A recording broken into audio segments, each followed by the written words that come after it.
ಇದು ಪಟ್ಟಣದಿಂದ ಕೇವಲ 1 ಕಿಲೋಮೀಟರ್ ದೂರ ಇರೋ ಗ್ರಾಮ. ಆ ಗ್ರಾಮದಲ್ಲಿ ಕುಡಿಯುವ ನೀರಿಗೆ ಬರ, ಜಲಮೂಲಗಳು ಇದ್ರೂ ಸಮರ್ಪಕ ನೀರು ಪೂರೈಕೆ ಮಾಡೋಕೆ ತಾಲೂಕು ಆಡಳಿತ ವಿಫಲವಾಗಿದೆ. ಜಲಜೀವನ್ ಮಿಷನ್ ಕಾಮಗಾರಿ ಅರ್ಧಕ್ಕೆ ನಿಂತಿದ್ದು ಅಧಿಕಾರಿಗಳ ವಿರುದ್ಧ ಜನ ಆಕ್ರೋಶ ವ್ಯಕ್ತಪಡಿಸಿದ್ದಾರೆ. ಇದು ಬಹಳ ಸಮಸ್ಯೆ. ನಾವು ಎಷ್ಟು ಸಲ ಹೋಗಿ ಹೇಳಿದ್ರು ಸಮೇತನೂ ನಿರ್ಲಕ್ಷ್ಯ. ಇದು ದಾವಣಗೆರೆ ಜಿಲ್ಲೆಯ ಜಗಳೂರು ತಾಲೂಕಿನ ಗೊಲ್ಲರಹಟ್ಟಿ ಗ್ರಾಮ. ಸುಮಾರು 2,000ಕ್ಕೂ ಹೆಚ್ಚು ಜನ ಇರುವ ಗೊಲ್ಲರಹಟ್ಟಿಯಲ್ಲಿ ಕುಡಿಯುವ ನೀರಿಗೆ ಪರದಾಡುವ ಸ್ಥಿತಿ ಎದುರಾಗಿದೆ. ಕಳೆದ 4 ವರ್ಷಗಳಿಂದ ಕುಡಿಯುವ ನೀರಿಗಾಗಿ ಪರಿತಪಿಸುತ್ತಿದ್ದಾರೆ. ಜಲಜೀವನ್ ಯೋಜನೆಯಡಿ ಮನೆ ಮನೆಗೆ ನಲ್ಲಿಗಳನ್ನು ಅಳವಡಿಸಿದ್ರು ಒಂದು ಹನಿಯೂ ನೀರು ಬರ್ತಿಲ್ಲ.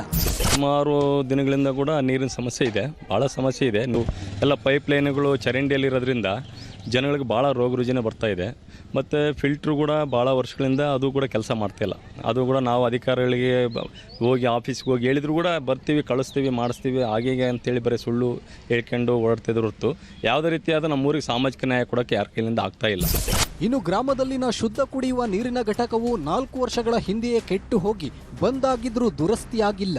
ಇದರ ಪರಿಣಾಮವಾಗಿ ಜನರು ಹಣ ನೀಡಿ ನೀರು ಖರೀದಿಸಿ ಕುಡಿಯುವ ಸ್ಥಿತಿ ಇದೆ. ನೀರಿಲ್ಲದೆ ದಿನನಿತ್ಯದ ಬದುಕು ಕಷ್ಟಕರವಾಗಿದೆ ಎಂದು ಗ್ರಾಮಸ್ಥರು ಅಳಲು ತೋಡಿಕೊಂಡಿದ್ದಾರೆ.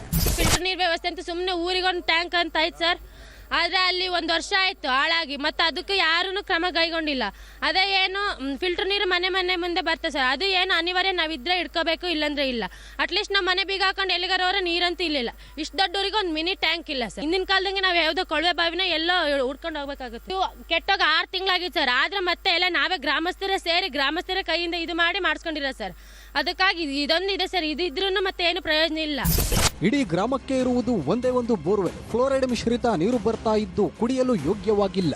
ಜಗಳೂರು ಪಟ್ಟಣದಿಂದ ಕೇವಲ 1 ಕಿಲೋಮೀಟರ್ ದೂರದಲ್ಲಿದ್ದರೂ ತಾಲೂಕು ಆಡಳಿತ ಹಾಗೂ ಗ್ರಾಮ ಪಂಚಾಯಿತಿ ನಿರ್ಲಕ್ಷ್ಯಕ್ಕೆ ಸಾಕ್ಷಿಯಾಗಿದೆ.